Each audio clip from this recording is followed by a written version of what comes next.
In 2004, Narendra Modi, talking about, when he's always been criticized on the Gujarat riots, has spoken about in the past in 2004 about introspection being a private matter. Yet he has gone public with his views now in this blog, even though it may be seen as an incomplete introspection on his own government's role. I have 5 more minutes on this debate. I'm extending it. My question to Teesta Setalvad is, suppose he were to introspect himself on his government's role and say that if there is a public feeling that there may have been something which went wrong, then I sincerely apologize to any people who may feel that way. In the given political context, it would neutralize all the successes he has had on the legal front. Now, as someone who has fought cases in court, you would want a final decision from the courts? Or are you trying to simply trap him in the courts of public opinion because you know that in the real courts you would be losing against him? Arnab, it's a very important question you asked, so give me a minute. You remember Gladys Staines, the widow of Graham Staines, after this fellow Dara Singh had burnt Graham Staines and his 2 sons alive in a gruesome act in January 1999. She said, I forgive my killers. Okay. Now, something like forgiveness and remorse is a very personal thing. And I mean this very seriously. I am nobody to decide on anybody's behalf how they take Mr. Modi's blog or how they take any purported sign of remorse or forgiveness, if repentance, if he were to ever make it. I'm not a dalal for anybody. All I was trying to point out to you, which you did not let me finish, was that today's blog is all about Narendra Modi. It is not about the survivors of the violence. And for me, because you're asking me, you're not asking 100 other people, it goes against what he has been saying in 2002, 2003, 2004, 2007. What he said about James Lindo, you see, this is he should not have made a comment in the remark. This is the point where about hum paanch pachis. So I feel I'm not convinced. Whether others are convinced or not, it's a free country, and I will get one response from the other side. Now, either Jaynarayan Vyas can do it or Mahesh Jethmalani can do it. We take one response from the other side. Who goes first? Mr. Jethmalani, you want to, because you wanted to square off in part number 1 on some other issue with Ms. Teesta Setalvad. Mr. Jethmalani, go ahead. No, I have go ahead. No issues. I have no issues with the I have no issues with the foul-mouthed Teesta Setalvad who purveys lies all the time. Let Jaynarayan go. You do that all the time, Mr. Jethmalani. It's just that today you're on the receiving end. Mr. Vyas, go ahead. Mr. Vyas, go ahead.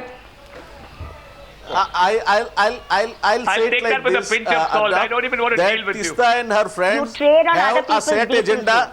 Even whatever the courts may come out the verdict with, they have charted the course that till the Supreme Court deals with this case finally and gives the same verdict, they will continue to haunt Mr. Modi with these same questions in which they specialize. So they have a set agenda and it is their constituency they have made. So I can always only sympathize with Teesta that unfortunately at the very first stage they have met with the reversal.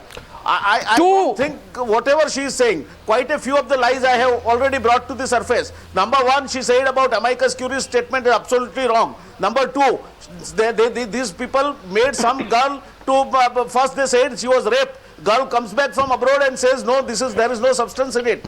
The Rais Khan's statement, I don't want to repeat, Mahesh has raised this adequately. So they specialize in Pavan Verma has the last word. Pavan Verma, Mr. Vyas, Pavan Verma. Arnab, I just want to say that India is greater than short-term political tactics of leaders, whatever party they may belong to. If Mr. Modi has felt today anguish at what happened, if tomorrow he feels sorry for what happened, I would have been much happier if he had done it spontaneously, immediately after the event, during these 12 years of silence, rather than now on the eve of the elections, when there appears to be a transparent expediency to that.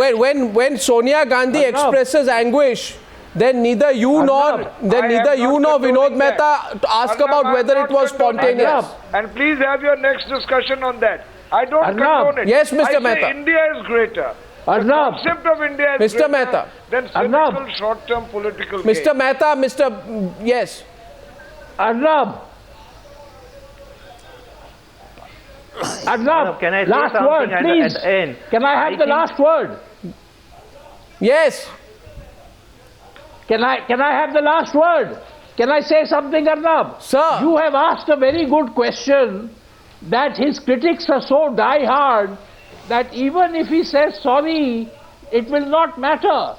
My point to you remains that if he did say sorry, he would take the ground beneath the feet of all his critics. Oh, yes. Can you imagine the kind of debate you would have Sir. if Mr. Modi had said sorry? So why would he not do that? The so-called critics of Mr. Modi No, would no. have So nowhere to obviously, go. It looked very obviously, there stupid. must be some people. This is only wishful thinking. There Mr. must be Mehta. some people who are advising him against doing so, thinking he's going to upset some other lobby. Okay, Mr. Jethmalani finally speaks. 10 seconds, brief rebut. The only person worth responding to as a critic of Modi is Mr. Pavan Verma. The others have a personal agenda. Let me tell Mr. Pavan Verma that had he done it before, he would have been attacked exactly as you said for actually being an admission of guilt in the riots. So Mr. Modi has done the right thing. He has waited patiently till he's got a clean chit. Don't forget this case started in 2006 when Mrs. Zakia first filed a complaint. He has been completely Wrapping up now by a Supreme Court appointed SIT.